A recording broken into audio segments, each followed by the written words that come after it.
Here we are in Melbourne for the Australian Open, and I am with Steve Flink as usual, old friend and colleague, and we are discussing about this women's draw, this ladies' draw, because some of the favorites keep losing.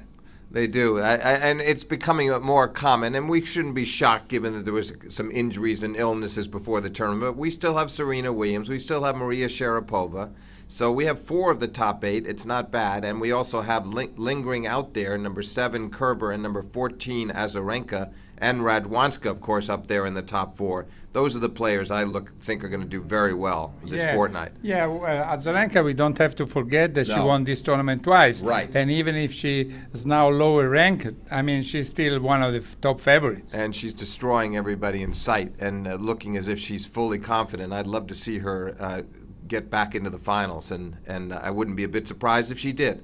I was a bit surprised at Muguruza. I thought she was getting better and better. Instead, she lost, and even badly, to Strikova. Yeah, only 5 games. That's a little bit of a disappointing effort on her part, that the match couldn't have been more competitive, and that did surprise me. Not the loss, but the decisiveness of the loss. Yeah, and then Makarova always plays well at the Australian Open. Once she beat Serena Williams here, and today she has beaten Pliskova. Yeah, that's a very good win for her. She's a tough left-hander and hard to read sometimes, very explosive, and I think she may be on her way back to the top of her game. While about the men, what can we say? Well, last night we saw Berdik beating Kyrgios. Many people think that Kyrgios is a better prospect than Tomic, but Tomic is still on the tournament and Kyrgios is not anymore.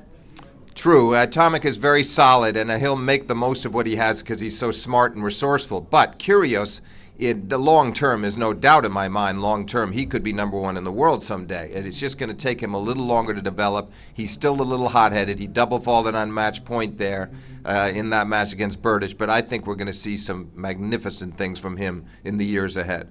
What happened this morning here at the Australian Open? We saw Raonic beating Troicki and Wawrinka beating Rosol. So Raonic and Wawrinka will be a tough match and a tough duel next round. That's got the makings of a 5-setter. I'll never forget seeing them play it very hard. I think 25-23 final set in the Olympic Games back in 2012. So they have they can really push each other to the hilt. I hope we get that again here. They're both in good form. I might give Raonic on form the slight edge.